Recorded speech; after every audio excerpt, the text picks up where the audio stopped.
We participate in negotiations every day. We negotiate disputes and we negotiate over responsibilities.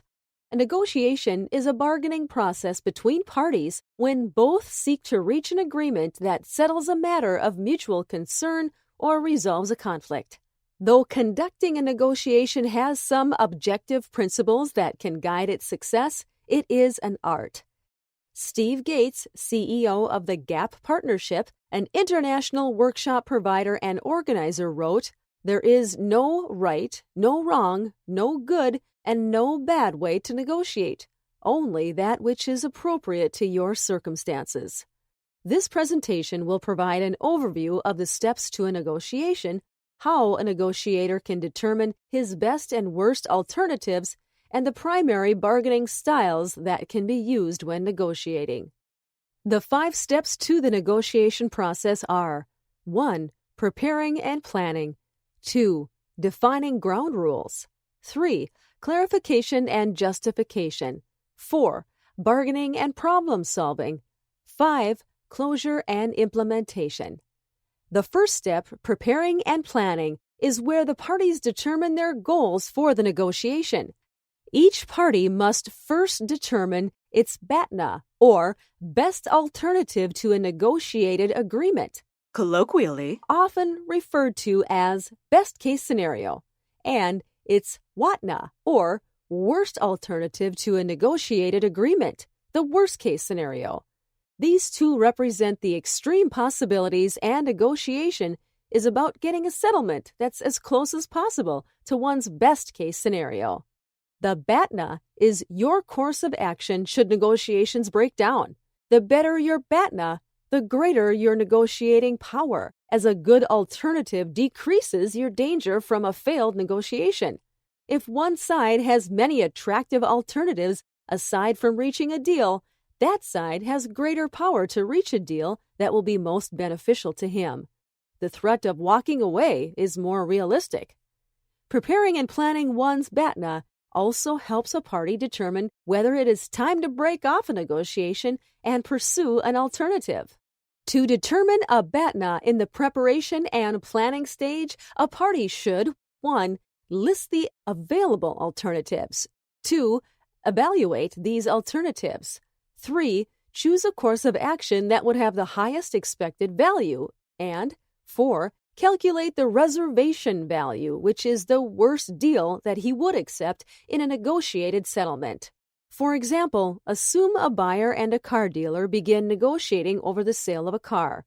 The dealer offers to sell the buyer a new car for $10,000. The buyer, who took the time to determine her Batna during the preparation and planning stage, knows that another nearby dealer is selling a similar but slightly inferior car for $9,000.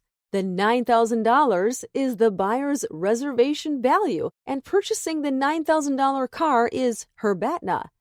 If the first seller doesn't drop his sales price from $10,000, the buyer can walk away to the other dealership and pursue the lower-priced car. If negotiations stall with the dealer holding firm at, say, $9,600, the buyer can make an informed decision as to whether the $600 price difference is worth more than the advantages over the backup car. A buyer who had not done his research or could not find a fallback option that he's satisfied with would be in a much weaker bargaining position. While determining the Batna in complex litigation is more difficult, the same principles apply. Before negotiating a settlement, each party must determine whether she's willing to go to trial or whether she can even afford the time and expense to proceed to trial. This greatly influences the leverage that parties have in negotiations.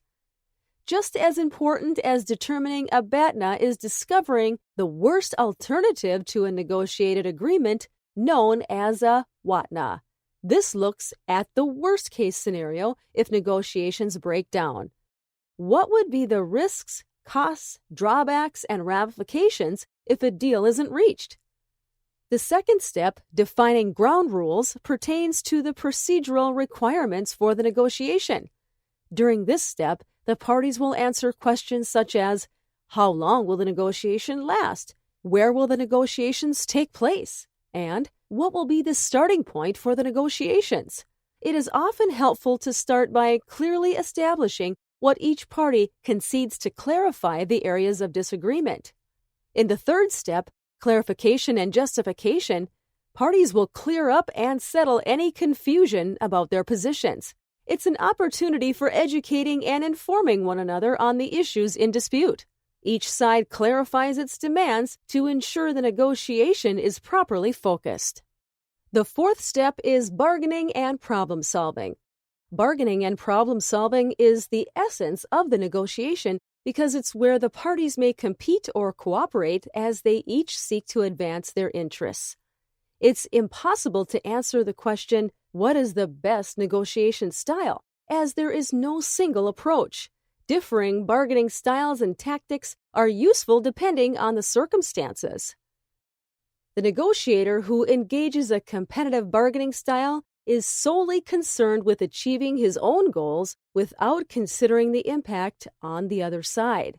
The competitive negotiator seeks to force the opposing party to a settlement that is favorable to the negotiator, and his goal is to win as much as possible. The competitive bargaining negotiator achieves his goal by attempting to convince his opponent that her case is not strong and that she should seek a solution as quickly as possible. Instead of approaching a negotiation like an exercise in joint problem solving so that all parties benefit, the competitive negotiator views negotiations as a zero-sum game. One party must win and another will have to lose. The following aggressive tactics are often used by competitive negotiators: use of assertive language, less willingness to listen and wanting to speak, attempt to dominate the negotiation, distorting information, concealment and selective disclosure of information about his client's case. For example, a sports agent negotiating a higher salary for his client using this approach would likely threaten the team that his client will sign with another team or sit out a season should his current team not agree to his salary demands. Though such hardball tactics may maximize the result in a client's interests, there are numerous disadvantages to this negotiation approach. Because a competitive negotiation is so confrontational, relationships can be hurt. A competitive negotiator's tactics could lead to mistrust and anger. Additionally, studies on negotiation tactics have found that competitive negotiators are more likely to reach an impasse and deadlock during the negotiation because competitive tactics lead to inflexibility from both sides. Also known as the collaborative or interest-based approach, parties in a cooperative negotiation identify interests and then partner with the other party for options and solutions that will satisfy both sides' interests. Cooperative negotiators will attempt to resolve conflicts so that everyone benefits, will focus on using problem-solving methods to create value for both sides, and will grant concessions so that it becomes more likely that the other side will reciprocate.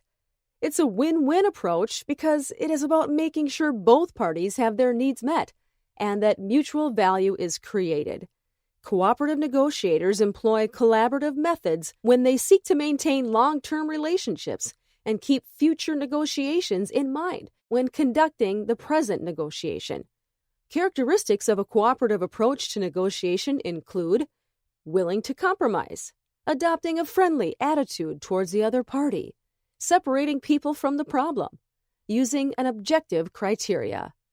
Collaborative negotiators emphasize creativity, empowerment, and control by the parties so that a resolution that advances both sides' needs can be reached.